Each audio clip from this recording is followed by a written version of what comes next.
I need to buy a new car. And no, I'm not replacing my Tesla Model Y. We're actually going to acquire a second car. And yes, that's right folks, my kids are growing up, they're getting older, and are often finding herself now needing to be in two places at once more often than not. Whether it's dropping one off at football or swimming or both at the same time, just juggling the daily chaos.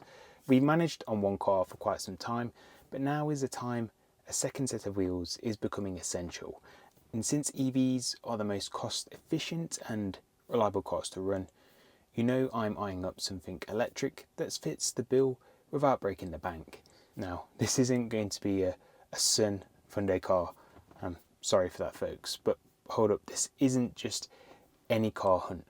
The criteria that I'm going to target is admittedly at the affordable end of the market. So I'm going to be looking at around £150 to £200 per month on finance or lease, mainly for city driving and maybe 6,000 miles a year tops. It's early days in my searching and I've got around the next 3 months to pull the trigger. But I thought it'd be fun to bring you along for the ride and explore these cheaper EVs that don't always get the spotlight, especially since I predominantly talk about Tesla EVs so much. Heck, it could even make for some fresh and diverse content on the channel. So if you're scratching your head, wondering what options are out there that could tempt me away from adding another Tesla to the driveway, or if you're in the market yourself for a budget-friendly EV, I'd appreciate if you could just hit the like button, subscribe, hit that notification bell, and hype the video if you haven't done so already. Right, thank you lovely lot for doing so. So let's dive right in. As I mentioned, the kids are hitting that age where social life and hobbies are wilder than mine and my wife's, and my current Tesla Model Y will still be the main family driver and we do the longer trips and daily commutes in it. But for those quick city runs to work or to football, to the gym I may say, maybe not, but we need something reliable, efficient, and above all, just cheap to run. And I'm after value, but equally something that does have a little bit of spark to it. So the Nissan Leaf, that's scratched off the list, I'm afraid. There's no requirement for a massive boot space and long range hauls just aren't really a thing in this. Literally just a nippy 4-door EV, and I've been mulling over this for the past few weeks and it's got me a little bit more excited to dip into this more budget conscious side of the EV world. Who knows, maybe a little inspire some of you lot to maybe consider your own budget EV. Right, before we get to the cars themselves, let's lay out the ground rules as for what I'm after. And as I said, budget is going to be key here. I'm aiming for £150 to £200 per month, ideally on a lease or finance deal that doesn't sting too much up front. City driving means I don't need a beast with 400 miles range, and so even something with 150 to 200 miles will do perfectly fine for 6,000 miles a year. 100% of my charging will be from home, so 500 miles a month tops. It's going to be like £10 a month on Octopus Intelligent Tariff like mine. The details and the referral link is in the description if you're interested in that EV tariff.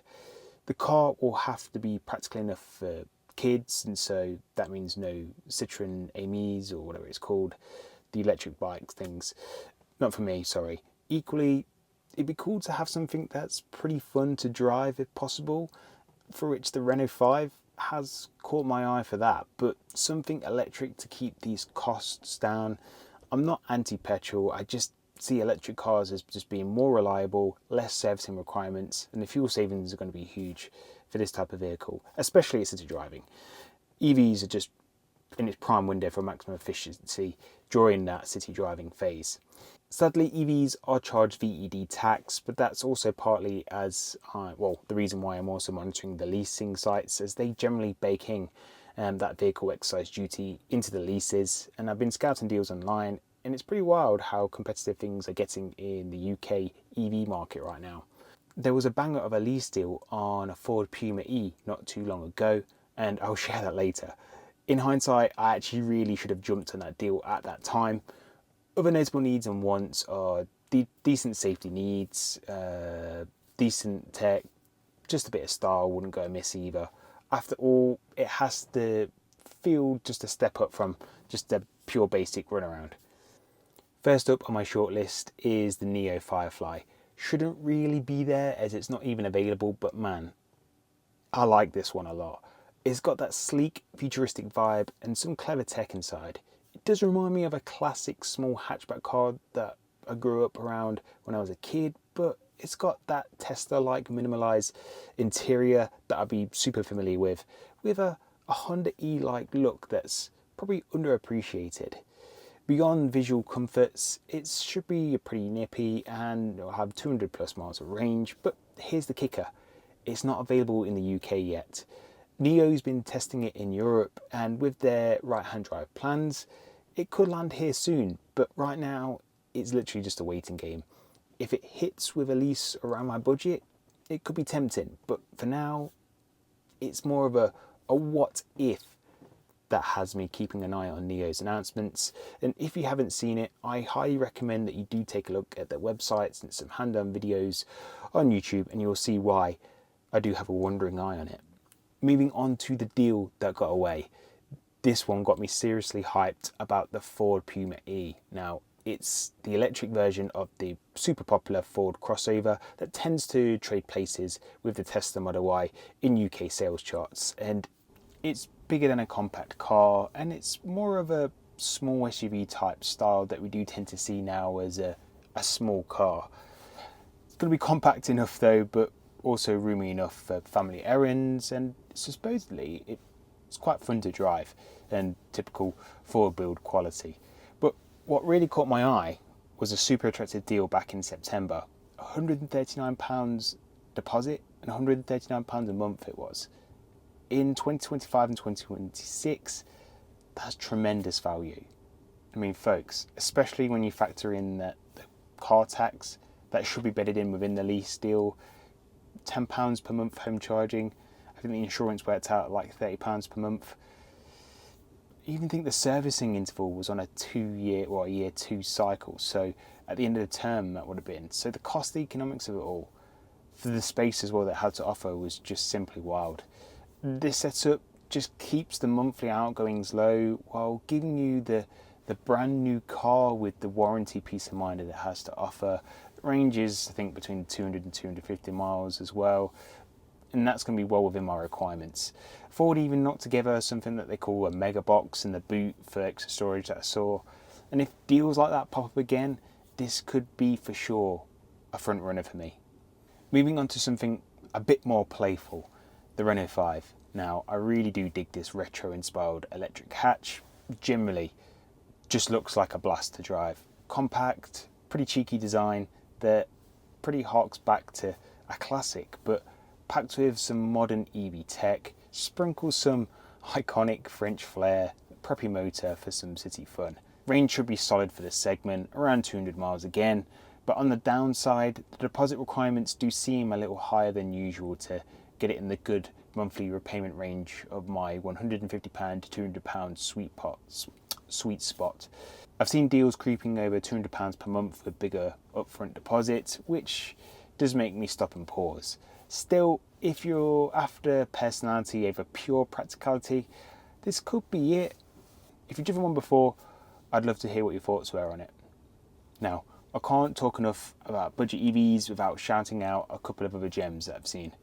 First up, BYD Dolphin Surf. Now, this variant offers great value within the price range that I'm after, solid build and impressive efficiency, and the deals often dip into that ideal £150 to £200 mark a month. It's got arguably a spacious interior for its compact size really. Got a tech-loaded cabin and BYD's iconic blade battery tech for safety and longevity. Perfect for low mileage city use. It's up there for consideration. I'm just not sure it really has the wow factor that some of the others have, but it's something that I could overlook if a crazy deal does hit the scene. Then there's the Leapmotor C10, and that's going to be a bit more of an SUV type than a compact, a bit similar to the Ford Puma E, I guess. And it's arguably had some lease deals of its own as well, around £170 per month if I'm not mistaken. And again, that's incredibly tempting.